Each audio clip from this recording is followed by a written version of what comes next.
प्रधानमन्त्री शेरबहादुर देउवाले आर्थिक तथा प्राविधिक सहयोगका लागि बंगालको खाडीको प्रयास बिमस्टेक क्षेत्रलाई जीवन्त र संगठित बनाउनका लागि बौद्ध दर्शन प्रवर्धन गर्नुपर्ने बताउनु भएको छ। बुधबार बिमस्टेकको 5औं शिखर सम्मेलनलाई भर्चुअली सम्बोधन गर्दै देउवाले बिमस्टेक क्षेत्रलाई जोड्ने बलियो आधार बौद्ध दर्शन नै भएको बताउनु भएको हो।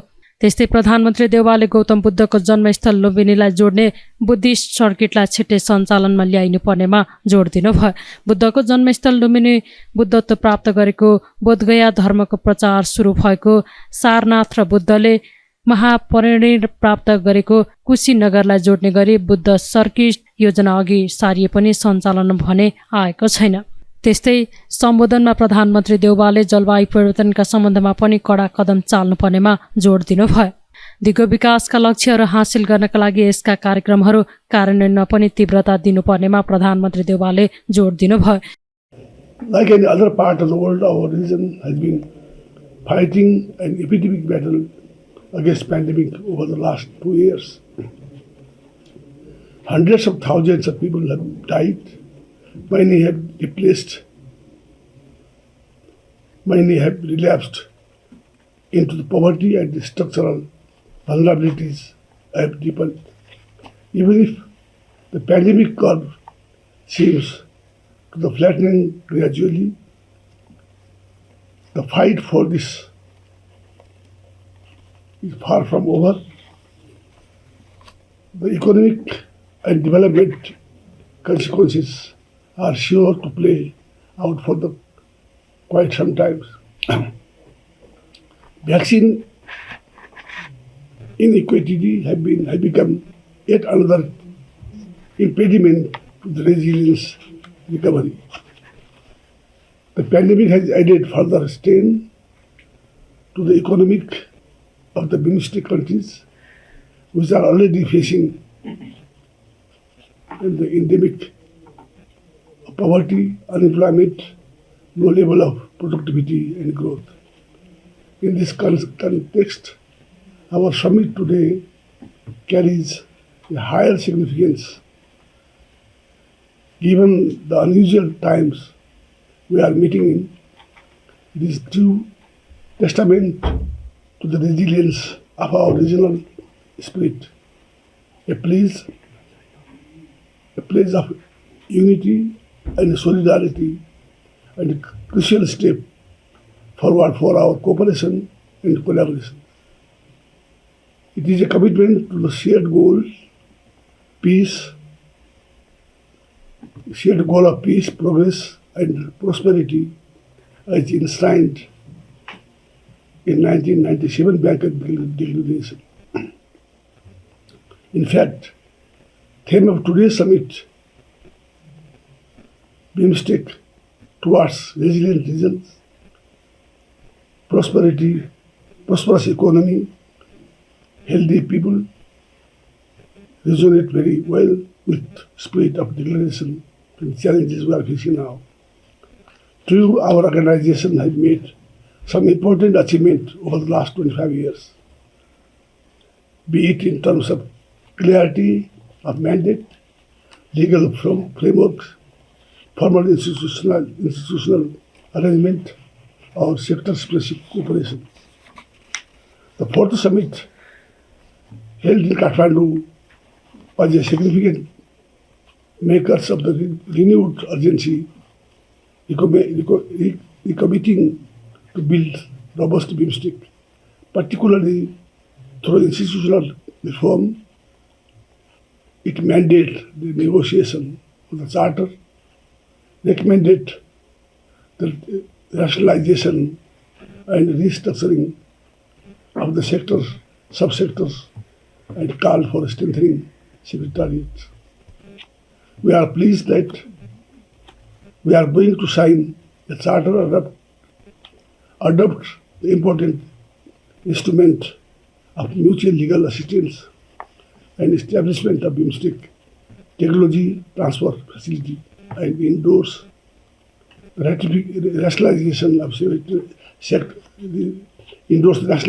sector and subsectors.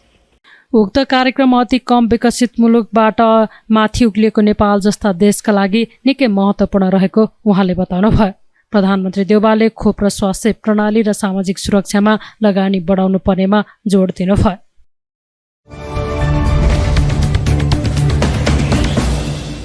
नेकपा एमालेका अध्यक्ष केपी शर्मा ओलीले आगामी निर्वाचनमा सत्ता गठबन्धनले एमालेलाई जित्न नसक्ने दावी गर्नुभएको छ। बुधबार भक्तपुरको सूर्य विनायकमा व्यवसायी दुर्गा प्रसाईले सञ्चालनमा ल्याउनु भएको कृषि तथा तरकारी बजारको उद्घाटन गर्दै ओलीले निर्वाचनमा गठबन्धन गरे पनि एमालेलाई जित्न सत्तारूढ गठबन्धनले नसक्ने बताउनु भएको हो। उहाँले गठबन्धनको कुरा मानेर निर्वाचन आयोगले मनोनयनका लागि समय लामो राखिएको आरोप पनि लगाउनु भयो। मनोनयन 1 हप्ता गराए पनि एमालेलाई कुनै फरक नपर्ने उहाँको भनाइ छ। त्यस्तै अध्यक्ष ओलीले सत्ता गठबन्धनलाई लोभी पापीहरूको गठबन्धनको संज्ञा दिँदै गठबन्धन लामो समय टिक्न नसक्ने तर्क गर्नुभयो। एमाले नेतृत्वको सरकारले विकासका धेरै काम गरेको भन्दै वर्तमान सरकारले भने कुनै काम गर्न नसकेको उहाँले बताउनुभयो। राजनीतिमा मान्छे अल्मल्याउने, छक्काउने, धोका दिने काम भइरहेको छ। त्यसबाट मुक्त हुन म हाम्रा तमाम युवा साथीहरूलाई, राजनीतिक कार्यकर्ताहरूलाई, नेताहरूलाई आग्रह गर्न चाहन्छु, जुन पार्टीमा रहेका भए पनि अल्मलिएर भ्रममा परेर एमाले भन्दा बाहिर रहेका साथीहरूलाई म आग्रह गर्न चाहन्छु, न अल्मलिनुहोस्, न झुक्किनुहोस्, नेकपा एमालेमा आउनुहोस्। नेकपा एमाले राष्ट्रियताको पक्षमा छ भन्ने कुरा अब हामीले कुनै शब्दबाट भनिरहनु पर्ने आवश्यकता छैन। राष्ट्रलाई फेरिदेखि नाकाबन्दी हुनै नसक्ने गरी एउटा देशबाट घेरिएको देशलाई अब समुद्रसम्म दुईतिरबाट पठाउन सकिने, दुईटै देशबाट त्यो प्रबन्ध, पारवहन यातायात सम्बन्धी सम्झौताहरू अब हाम्रा छिमेकी भारतसँग मात्रै होइन, चीनसँग पनि हामीले गरिसकेका छौँ। चीनतर्फ पनि थुप्रै नाकाहरू खोलिसकेका छौँ। चीनको हाइवेलाई हामी आफ्नो सामान सप्लाई, हाम्रो आफ्नो आपूर्ति व्यवस्था अन्तर्गत पनि प्रयोग गर्न सक्छौँ। चीनबाट हामीले केही बन्दरगाहहरू खोलेका छौँ जो हामीलाई आवश्यक छ, लिएका छौँ। भारततर्फबाट पहिले एउटा कलकत्ता थियो, छिपछिपे बन्दरगाह, अब ठुला ठुला जहाज आउन सक्ने गरीका बन्दरगाहहरू पनि हामीले लिएका छौँ। विशाखापट्टनम जस्ता बन्दरगाह, अरू बन्दरगाहहरू, अर्थात् सोझै हामी ठुला जहाजहरू ती बन्दरगाहहरूसम्म ल्याउन सक्छौँ र त्यहाँबाट नदीको बाटो गरेर नेपालभित्र सामान ल्याउन सक्छौँ पानी जहाज मार्फत, जसबाट ढुवानी अत्यन्त सस्तो र सुरक्षित हुन्छ। विलम्ब हुँदैन। रेलले बाटो नपाउन सक्छ, समुद्रमा पानीले बाटो नपाउने भन्ने छैन, सुरु आउँछ र छिटो हुन्छ। हामीले राष्ट्रियताको सवालमा हाम्रो सार्वभौमसत्ता, स्वाधीनता, स्वतन्त्रता, भौगोलिक अखण्डता र राष्ट्रिय हितको सम्बन्धमा गरेका कामहरू, हामीले अन्तर्राष्ट्रिय क्षेत्रमा नेपालको गौरव प्रतिष्ठा बढाएका कुराहरू, हामीले गुमेको भूभागलाई सामेल गरेर नक्सा जारी गरेको, त्यसअनुसार भारतलाई पत्राचार गरेर हाम्रो जमिन फिर्ता गर भनेर पत्राचार गरेको र हामीले संविधान संशोधन सर्वसम्मतिले संसदबाट गरेको आदि कुराहरू, यस्ता थुप्रै कुराहरू छन्। यदि एउटा तराजुमा 1-1 किलोका 5वटा ढक एकातिर राख्नुभयो अनि क्विन्टलको ढक एकातिर राख्नुभयो भने के हुन्छ? नेकपा एमाले क्विन्टलको ढक जस्तो हो, 5वटा गठबन्धन भनेको 1-1 किलोका ढक जस्तो। त्यो 5वटाको गठबन्धनले के गर्छ? एक्लै एमालेसँग लड्न आउने अबको नेपालमा कुनै पनि पार्टीले नचिताए हुन्छ। एक्लै एमालेसँग लड्छु भन्ने कुरा सोच्दै नसोचे हुन्छ, नचिताए हुन्छ। त्यसकारण गठबन्धन गर्न जरुरी छ। उहाँहरूले बुझेको यतिसम्म ठिक छ, गठबन्धन नगरी एमालेसँग लड्न सकिँदैन भन्ने बुझेको ठिक छ। गठबन्धन गर्नै पर्छ, उहाँहरूले गठबन्धन गरेरै आउनुपर्छ। हामीलाई पनि साह्रै पच्चा भयो भने गाह्रो हुन्छ। 5 जना थपिँदै भयो भने अलिक बराबर आउन खोज्यो भने लड्न पनि सजिलो हुन्छ, सोझै लड्न पाइयो नि। अब 5वटा भयो भने बच्चासँग निहुरिएर कता लडाइँ गर्ने, निहुरिएर लडाइँ गर्नुहुन्छ। त्यस कारण त्योभन्दा उनीहरू एउटाको काँधमा अर्को, अर्काको काँधमा अर्को सक्छन् भन्ने चढुन। यो त गठबन्धन गर्छौँ भनेका हुन्, गठबन्धन सजिलो छैन। लोभी पापीहरूको गठबन्धन कति गाह्रो होला विचार। एकै दिनमा गठबन्धनले उम्मेदवारी दर्तै गर्न सक्दैन भनेर निर्वाचन आयोगलाई भनेर 2 दिन राखेको छ मनोनयन दर्ता गर्न पर्यो। तपाईँहरूले सुन्नुभएको थियो, कहिल्यै मनोनयन दर्ता 2 दिन हुन्छ, कहिल्यै थिएन। यसपल्ट गठबन्धनमा झगडा हुन्छ, कुरो मिल्दैन, 1 दिनमा त हुनै सक्दैन, 2 दिन चाहिन्छ भनेर उहाँहरूले 2 दिन गराउनुभएको छ। 1 हप्ता गरायो भने के हुन्छ? मनोनयन नै हुने होला। सबै दल मिलेर आए पनि हो। बाँकी उहाँहरूले अर्को कुरा बुझ्न बाँकी छ। गठबन्धन बिना एमालेसँग लड्न सकिँदैन भन्ने त बुझ्नुभयो, ठिक छ। गठबन्धन गरे पनि एमालेसँग लड्न सकिँदैन भन्ने बुझ्न बाँकी छ। त्यो कुरा हामी बुझ्यौँ। गठबन्धन गरे पनि उहाँहरू एमालेसँग लड्न सक्नुहुन्न, यो कुरा। यसलाई हामीले व्यवहारमा साकार पार्न छ। म सबै साथीहरूलाई आग्रह गर्न चाहन्छु, युवाहरूलाई भन्न चाहन्छु, म जो प्रवेश गर्दै हुनुहुन्छ उहाँहरूलाई भन्न चाहन्छु, तपाईहरू एमालेमा आएर तपाईहरूको हिजो जसरी दुरुपयोग गरियो, अनेक प्रकारका सपनाहरू देखाएर, झुटा सपना देखाएर तपाईहरूलाई अलपत्र पार्ने, बर्बाद पार्ने, ध्वस्त बनाउने काम हिजो जो भयो, नेकपा एमालेले त्यो काम गर्ने छैन। तपाईहरूको श्रम, तपाईहरूको पसिना, तपाईहरूको मेहनत, तपाईहरूको बुद्धि, तपाईहरूको वयस, तपाईहरूको उमेर, सबै कुरा, तपाईहरूको समय नेकपा एमालेले बर्बादीका लागि होइन, देश बनाउनका लागि, विकासका लागि, देशलाई अगाडि बढाउनका लागि, देशको उचाइ माथि उठाउनका लागि सदुपयोग गर्नेछ। कार्यक्रममा विभिन्न दलका कार्यकर्तालाई अध्यक्ष ओलीले एमाले प्रवेश गराउनु भएको थियो।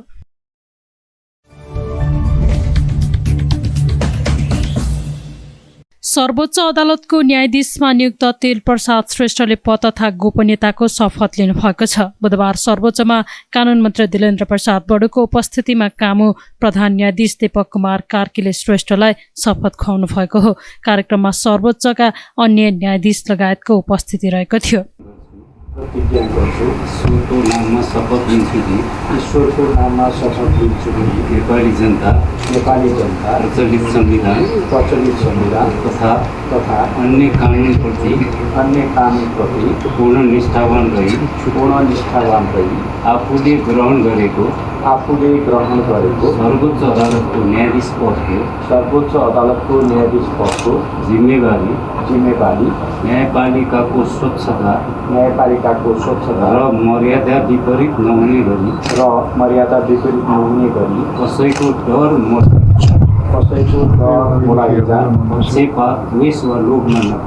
पक्षपात द्वेष वा लोभमा नपरी ईमानदारीका साथ पालन गर्नेछु र आफ्नो कर्तव्य पालनाको सिलसिलामा आफूलाई ज्ञात हुन आएको कुरा प्रचलित कानुनको पालना गर्दा बाहेक म पदमा बहाल रहेको वा नरहेको कुनै पनि अवस्थामा प्रकट गर्ने छैन।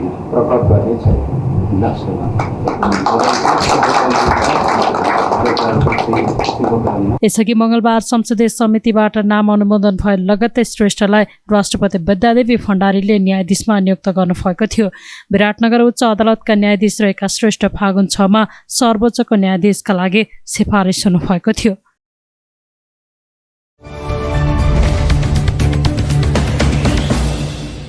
काठमाडौँको गोकर्णेश्वर नगरपालिका 1 सुन्दरी जलमा टिप्परले ठक्कर दिँदा 2 बालिकाको मृत्यु भएको छ।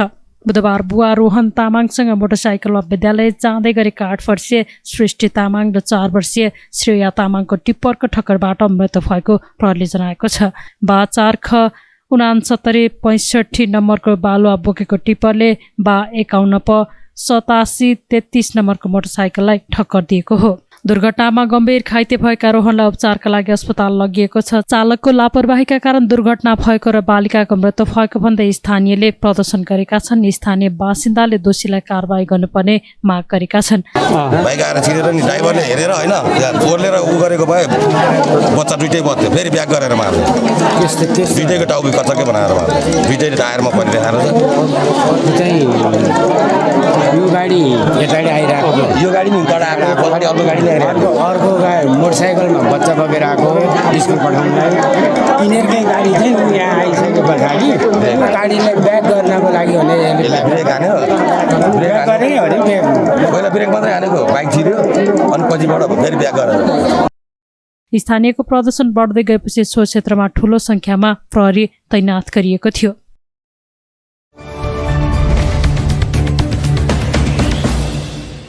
नेपाल पत्रकार महासंघको 67औं स्थापना दिवस विभिन्न कार्यक्रम गरी मनाइएको छ। स्थापना दिवसको अवसरमा बिहान प्रभात फेरी निकालिएको छ। सेना मङ्गलबाट सुरु भएको प्रभात फेरी सञ्चारग्राम पुगेर समापन भएको थियो। स्थापना दिवसका अवसरमा महासंघले केन्द्रीय कार्यालयमा रक्तदान निशुल्क स्वास्थ्य परीक्षण गरिएको थियो। 2012 साल चैत 16 गते कृष्ण प्रसाद भट्टराई सहितका अग्रजहरूले स्थापना गरेको संगठनले विभिन्न उतार चढाव पार गरेको 66 वर्ष पूरा गरेको छ।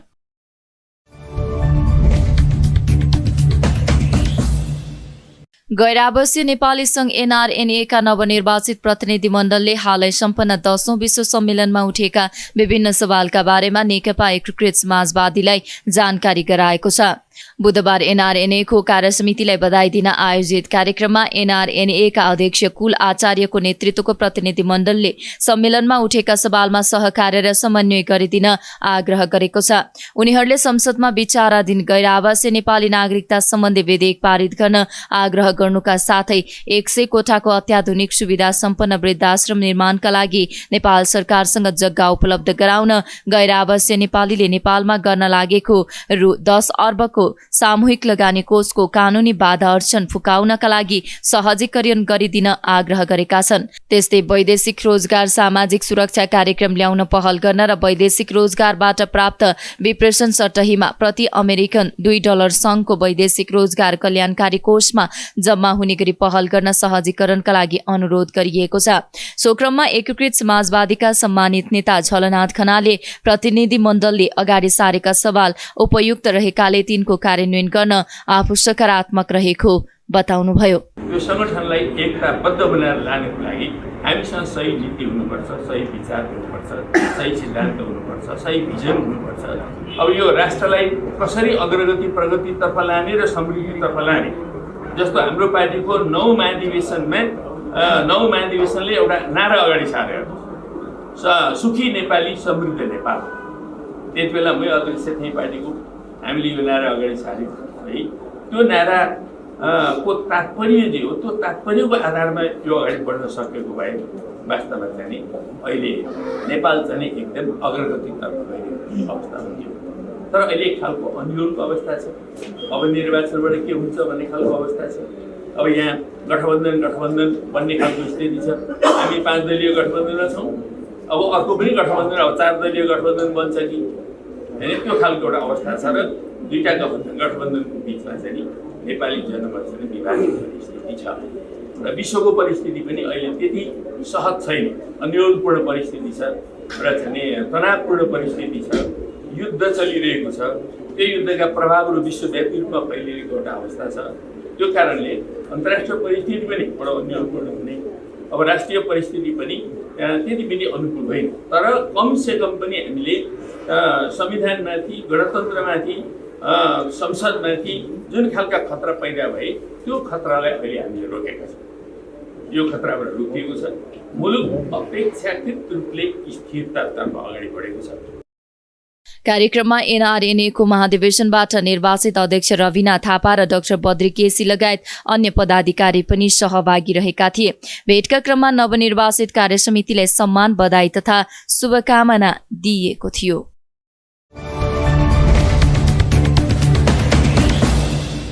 नेकपा एमालेका उपाध्यक्ष विष्णु पौडेलले एमाले विरुद्ध गरिएको गठबन्धनले पार्टीलाई कुनै असर नगर्ने प्रश्न पार्नु भएको छ। प्रेस चौतारी रूपन्देहीले बुधबार बुटवलमा आयोजना गरेको सम्मान कार्यक्रममा बोल्दै पौडेलले वैशाखमा हुने स्थानीय तह निर्वाचनमा एमाले 60% भन्दा बढी स्थानमा जित्ने दावी गर्दै गठबन्धनको कुनै औचित्य नभएको प्रश्न पार्नुभयो। पौडेलले एमालेलाई सिद्ध्याउन कानूनको धज्जी उडाएर अदालत न्यायालयलाई दुरुपयोग गरेर मिडियालाई प्रयोग गरेर लागे पनि सफल नभएको भन्दै राष्ट्रिय राजनीतिको नेता एमाले भएको धारणा राख्नुभयो। पौडेलले एमालेलाई सिद्ध्याउन कानूनको धज्जी उडाएर अदालत न्यायालयलाई दुरुपयोग गरेर मिडियालाई प्रयोग गरेर लागे पनि सफल नभएको भन्दै राष्ट्रिय राजनीतिको केन्द्र एमाले रहेको बताउनुभयो। उहाँले गत निर्वाचन भन्दा यसपटकको निर्वाचनमा गुणात्मक जित हासिल गर्ने दावी गर्दै एमालेले गरेका ठूला ठूला विकास निर्माणका कामहरूलाई जनता समक्ष ल्याउन सञ्चारकर्मीहरूलाई आग्रह समेत गर्नुभयो। गठबन्धन एमालेका निमित्त कुनै नयाँ विषय होइन। यस्तो गठबन्धन हामीले देखेका, भोगेका, बिहोरेका र परास्त गरेका हौँ। हामीले देखेका पनि हौँ, भोगेका पनि हौँ, बिहोरेका पनि हौँ र त्यसलाई परास्त पनि गरेका हौँ। त्यो अनुभव हामीसँग छ। त्यस कारणले गठबन्धनको यो चाहिँ गुबाडा के भनेदेखि त्यो चाहिँ पटक्का पड्काएर एमाले तर्सिन्छ कि भन्ने भ्रम कसैले नराखे हुन्छ। एमाले त्यस कारणले हाम्रो पार्टीले भनेको छ, हाम्रो अध्यक्षले भन्नुभएको छ, हामी सबैले भनिरहेका छौँ, अरूले गठबन्धन गर्नेहरूले कति दलीय, 4 दलीय, 5 दलीय, अरू कति दलीय गठबन्धन गर्न मन लाग्छ, गठबन्धन गरे हुन्छ। एक्लै चुनावमा प्रतिस्पर्धामा आउन सक्नेहरूले प्रतिस्पर्धा गरेर आए भयो। त्यो हिम्मत छैन भने गठबन्धन गरेर पनि आए भयो। तर यो निर्वाचनमा हामी 74 सालमा नेकपा एमाले जुन हैसियत प्राप्त गरेको थियो स्थानीय तहको निर्वाचनमा, त्योभन्दा गुणात्मक रूपमा हामीले प्रगति गर्नेवाला छौँ। गुणात्मक रूपमा मिनिमम तपाईँले लेखेर राख्नुहोस्। तपाईँले यसलाई चाहिँ महत्त्वका साथ समाचार बनाएको भने चाहिँ फेरि निर्वाचनपछि पनि तपाईँहरूसँग छलफल गर्ने चाहिँ त्यो अवसर हामीले प्राप्त गर्छौँ। छलफल गरौँला। मिनिमम 60% स्थानीय तहहरू, 753 स्थानीय तहहरूमध्ये मिनिमम 60% स्थानीय तहमा हामी प्रमुख, उपप्रमुख र बहुसङ्ख्यक पदहरूमा, वडा अध्यक्ष सदस्यसहित बहुसङ्ख्यक पदहरूमा हामी निर्वाचित हुन्छ। त्यो ढङ्गको, त्यो हैसियतका साथ, त्यो धैर्यका साथ नेकपा एमाले निर्वाचनमा सरिक हुँदैछ। उपाध्यक्ष पौडेलले अन्य दलहरूले गठबन्धन गर्नु र नगर्नुमा कुनै अर्थ नभएको जिकिर गर्दै एमालेको विजय यात्रालाई कसैको तागतले रोक्न नसक्ने बताउनुभयो। उपाध्यक्ष पौडेलले गठबन्धनको पटका पट्काएर एमालेलाई चुनावमा तर्साउन सकिन्छ भन्ने भ्रम नपाल्न आग्रह समेत गर्नुभयो।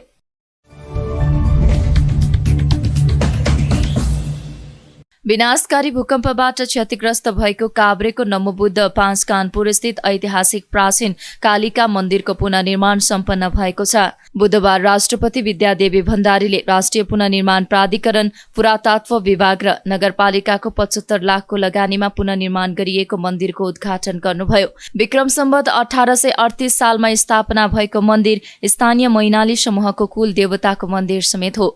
मन्दिर उद्घाटन गर्दै राष्ट्रपति भण्डारीले सम्पदाहरू अझ बलियो र स्थायी रूपमा पुनर्निर्माण हुँदा ऐतिहासिक धरोहरहरूको संरक्षण गर्ने राष्ट्रिय आत्मविश्वास बलियो भन्ने धारणा राख्नुभयो। भौतिक पुनर्निर्माण र पूर्वाधार विकासलाई प्राथमिकतामा राख्दा हामीले प्रकृतिको संरक्षण गरी वातावरण जोगाउने कार्यलाई विशेष महत्त्व दिनु पर्दछ। छिमेकमा अवस्थित मुलुककै राजधानी काठमाडौँ वा अझ नजिकको धुलीखेललाई गन्तव्य बनाउने पर्यटकको केही सङ्ख्यालाई मात्र पनि यहाँ भित्र्याउन सके स्थानीय समुदायको जीवन स्तर माथि उठाउन ठुलो मद्दत पुग्नेछ। उहाँले विनाशकारी भूकम्पबाट क्षतिग्रस्त कालीदेवी मन्दिरको पुनर्निर्माणका लागि नगरपालिकाले देखाएको अग्रसरता प्रशंसनीय रहेको बताउनुभयो।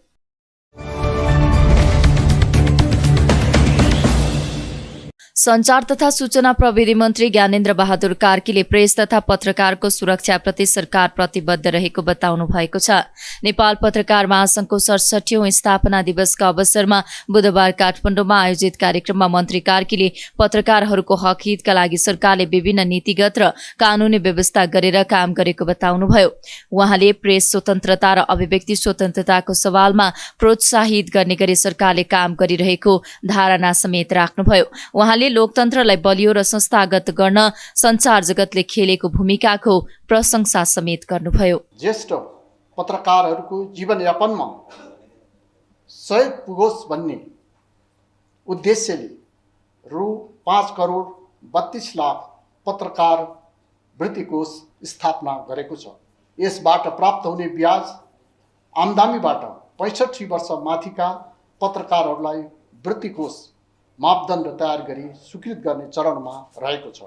यसै गरी आम सञ्चार माध्यम वा पत्रकारहरू मध्ये 6 जनालाई प्रत्येक वर्ष जनै रु 1 लाख राष्ट्रिय पत्रकारिता पुरस्कार सहित कदरपत्र प्रदान गर्ने व्यवस्था गरेको छ। प्रत्येक वर्ष 2 जना पत्रकारहरूलाई रु 2 लाख र सम्मान पत्र सहितको वरिष्ठ पत्रकार सम्मान गर्नु साथै सञ्चार गृहले आयात गर्ने अखबारी कागजमा 1% मात्र भन्सार महसुल लाग्ने व्यवस्था गरेको छ।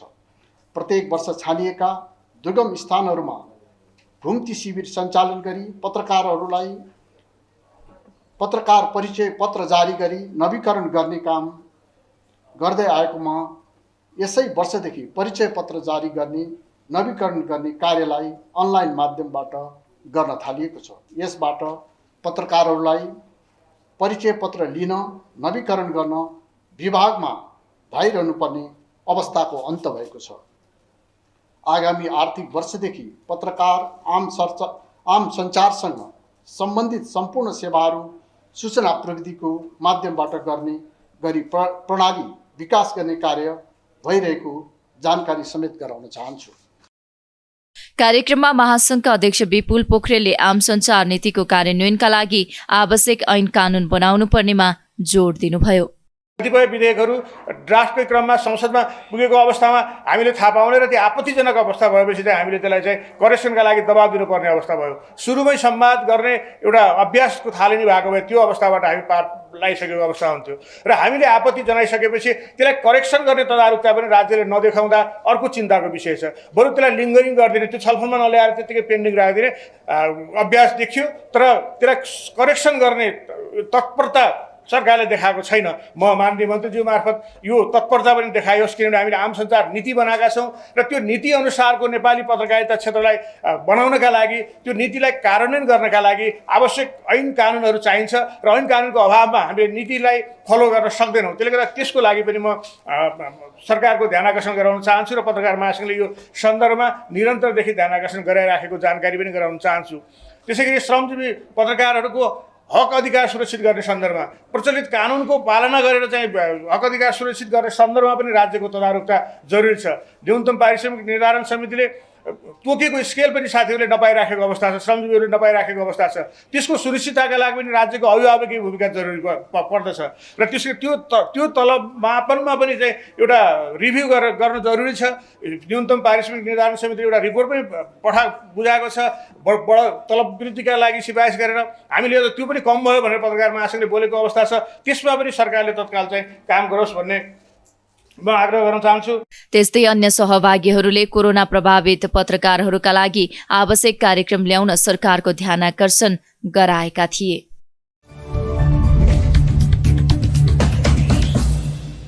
नेकपा एमाले लुम्बिनी प्रदेशका मुख्यमन्त्री कुलप्रसाद केसीको राजीनामा माग गरेको छ। बुधबार बुटौलमा बसेको एमाले लुम्बिनी प्रदेश सभा संसदीय दलको बैठकले लुम्बिनी प्रादेशिक अस्पतालको भवन ठेक्कामा सरकारले नै मिलेमत गरेर राज्यलाई 1.5 अर्ब बढी नोक्सान पुर्याउन खोजिएको भन्दै मुख्यमन्त्री केसीको राजीनामा माग गरेको हो। एमाले संसदीय दलका उपनेता बैजनाथ चौधरीले लुम्बिनी प्रादेशिक अस्पतालको भवन निर्माणका लागि 2 वटा निर्माण कम्पनीलाई मात्र प्रतिस्पर्धा गराउने गरी प्रदेश पूर्वाधार विकास प्राधिकरणले स्पेसिफिकेसन तयार गरेर राज्यलाई आर्थिक नोक्सान पुर्याउन खोजेको र मुख्यमन्त्री नै प्राधिकरणका अध्यक्ष रहेकोले राजीनामा दिनुपर्ने बताउनुभयो। उहाँले आर्थिक मिलेमत रहेको आशंकापछि प्राधिकरणका प्रमुख कार्यकारी अधिकृत अनन्तराम घिमिरेको राजीनामाले उक्त मिलेमतलाई पुष्टि गरिदिएको धारणा राख्नुभयो। एकपछि अर्को विवादास्पद काम गरेका संहिताको मर्ममाथि प्रहार र नागरिकमा संघीय शासन प्रणालीप्रति वितृष्णा जगाउने क्रियाकलाप हुँदै आएका छन्। कर्मचारी प्रशासनमा भएको नाङ्गो हस्तक्षेपले प्रदेश सरकारको कर्मचारी प्रशासन उपलब्धिमूलक काम गर्नै नसक्ने अवस्थामा पुगेको छ। यस प्रकारका स्थापित पद्धति विधि पद्धति र मूल्य मान्यतालाई कुल्चिएको छ। प्रदेशको आवधिक योजनाले प्राथमिकीकरण गरेका आयोजनामा विभिन्न विनियोजन गरेको बजेट पूर्णतः कटौती गरेर गैर जिम्मेवारीपन देखाइएको छ। अझ स्वयं मुख्यमन्त्री नै सेटिङमा सहभागी भई सरकारलाई 1.5 अरब नोक्सान पुर्याउन सक्न नपाएकोमा तत्काल पदबाट राजीनामा दिनु नै अनिवार्य छ। अत नेकपा एमाले लुम्बिनी प्रदेश सभा संसदीय दल मुख्यमन्त्री कुलप्रसाद केसी पदमा फसिरहन नैतिक रूपले नमिल्ने ठहर गर्दै तत्काल पदबाट राजीनामा दिन माग गर्दछ। धन्यवाद। हुँदै यो फागुन मसान्तभित्रै अब हुनुपर्ने हो, तर अहिले चैतमा आएर उनीहरूले समीक्षा गर्दैछन् र समीक्षा गर्दाखेरि अहिले 26%, त्यो पनि सिँचाइमा 26% र मोटामोटी अब सडकहरूमा पनि त्यस्तै 20-22%, खानेपानीमा पनि त्यस्तै 20-22% को हिसाबले जुन खास अलि ठुलो भोलुमको जुन मन्त्रालय अथवा डिभिजनहरूले जुन काम गरेका छन् त्यसमा 20 देखि 22% मात्रै चाहिँ अहिले प्रगति भएको देखिन्छ। त्यति मात्रै नभएर प्रगति त पुँजीगत खर्च त भएको छैन, त्यो एउटा कुरा छ। सबभन्दा महत्त्वपूर्ण कुरो के छ भन्दाखेरि जति बेला हामीले बहुवर्षे ठेक्का लगाएर थुप्रै 80वटा पुल, म पत्रकार साथीहरूलाई भन्न चाहन्छु 80वटा पुल यो असार मसान्तसम्ममा उद्घाटन गर्ने चरणमा पुर्याउने गरी हामीले छोड्दाखेरि, जति बेला हामीले सरकार छोड्यौँ त्यति बेला हाम्रो प्लानिङ के थियो भन्दाखेरि यो वर्ष 80वटा पुल, सडक पुलहरू, ठुला पुलहरू त्यो चाहिँ असार मसान्तसम्म त्यो कम्प्लिट हुन्छ भनेर हामीले प्लानिङ गरेका थियौँ र त्यो अनुसारको नै हामीले बजेट विनियोजन गरेका थियौँ। र त्यस्तै चाहिँ अब यो सिँचाइको कुरा गर्नुहुन्छ भने अब सिँचाइमा लगभग 43-44वटा ठुला खालका योजनाहरू, बहुवर्षीय योजनाहरू चाहिँ यो असार मसान्तसम्म कम्प्लिट हुन्छ भनेर हामीले अनुमान गरेका थियौँ र त्यस्तै चाहिँ अनुमान गरेका थियौँ र त्यो अनुसारको बजेट पनि विनियोजन गरेका थियौँ। त्यस्तै खानेपानीको सवालमा भन्नुहुन्छ भने खानेपानीका सशर्तका प्रोग्रामहरू 100भन्दा बेसी ठुला योजनाहरू चाहिँ यसपालि चाहिँ कम्प्लिट हुनुपर्छ भन्ने हिसाबले हामीले कर्मगत योजनाहरू बहुवर्ष स्वीकृत गरेर त्यो अनुसारको चाहिँ प्लानिङमा गरेका थियौँ। एमाले केसी मुख्यमन्त्री भएपछि प्रदेश सरकारले एकपछि अर्को विवादास्पद काम गरेको संघीयताको मर्ममाथि प्रहार र नागरिकमा संघीय शासन प्रणालीप्रति वितृष्णा जगाउने क्रियाकलाप हुँदै आएको आरोप लगाएको छ। प्रदेशको आवधिक योजनाले प्राथमिकीकरण गरेका आयोजनामा विनियोजन गरेको बजेट पूर्णतः कटौती गरेर गैर जिम्मेवारीपन देखाइएको एमालेको आरोप छ।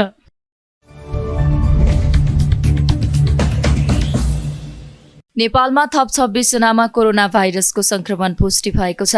देशभर गरिएको 3940 पीसीआर परीक्षणका क्रममा 25 जना र 1252 एन्टिजेन परीक्षणका क्रममा 1 जनामा कोरोना संक्रमण पुष्टि भएको हो। त्यस्तै कोरोनाका कारण बुधबार पनि कसैको मृत्यु नभएको स्वास्थ्य मन्त्रालयले जनाएको छ। मन्त्रालयका अनुसार थप 77 जना कोरोना मुक्त भएका छन्। हाल नेपालमा 1146 सक्रिय संक्रमित आइसोलेसनमा रहेका छन्।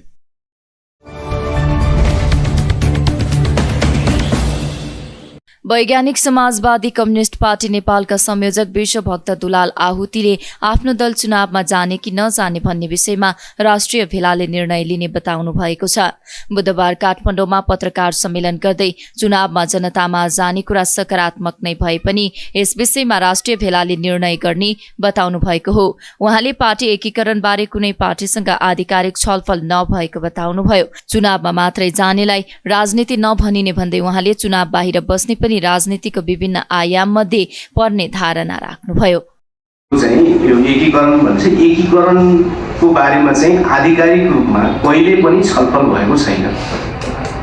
पत्र पत्रिकामा आउने वा कुनै नेताहरूलाई लाग्ने कुरा बाहिर भन्ने कुरा एउटा हो, तर औपचारिक रूपमा कुनै पनि पार्टीहरूको बीचमा हामीसँग सम्बन्धित भएर चाहिँ एकीकरणको बहस छलफल भएकै छैन। संयुक्त मोर्चाहरू बनाउनका निम्ति भएका छन्, त्यसका प्रक्रियाहरू पनि चलिरहेका छन्। हामी विभिन्न पार्टीहरूसँग कार्यगत एकतामा पनि थियौँ, विगतमा रणनीतिक संयुक्त मोर्चामा पनि थियौँ।